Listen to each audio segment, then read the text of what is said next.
Hello YouTube, another quick down and dirty video about my Rhino-Rack here. I picked it up used. You can see it's a little short.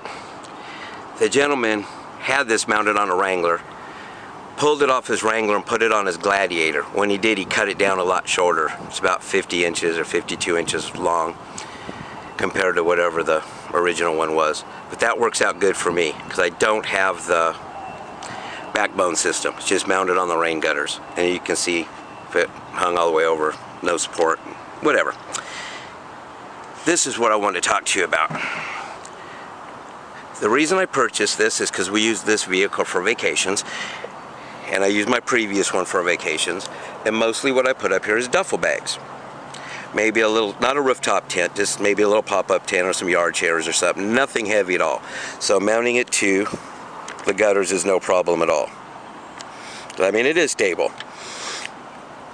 and there won't be very much weight up here. But I needed some tie-downs because, like I said, I got it used, and it didn't come with any accessories.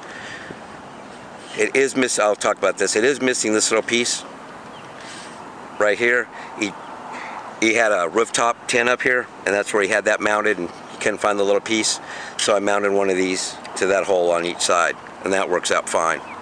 But I needed some more. I didn't want to buy the ones that came from Rhino-Rack because they're like, what, $25 a piece? It's ridiculous. So I got these off eBay. I got 4 of them for $6.50 with free shipping. Came out of China.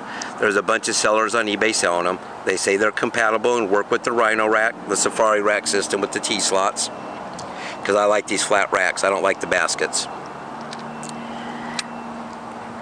And they're stainless steel. I mean, they're decent little things. They will definitely hold my duffel bags and the stuff I'm going to put up here. They will definitely hold anything that these fiberglass rain gutters are going to hold.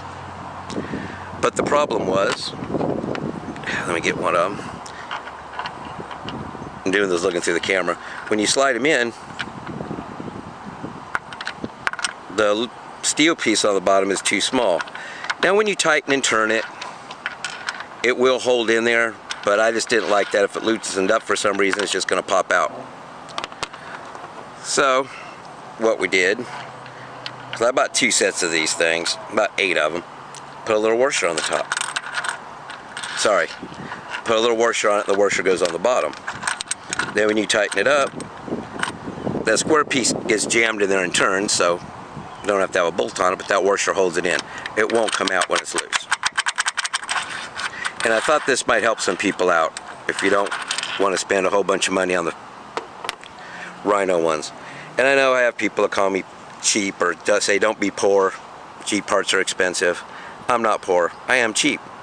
But that's why I'm not poor, because I'm not going to spend $100 on putting these little tie-down things down when I can buy these for, I'll have extras left over. I'm in it for less than 15 bucks.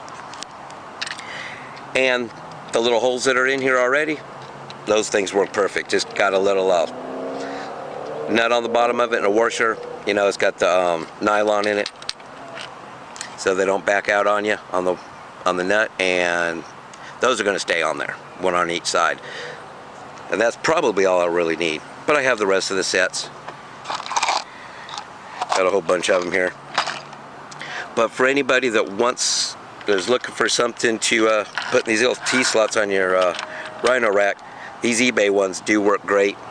Just gotta buy some washers. Here's what ended up going with. I got them at TSE Tractor Supply, just little 10mm stainless steel washers, and they work great. Anyway, I hope this saves somebody some money and maybe helps you out a little bit. As always, God bless. Happy Jeeping.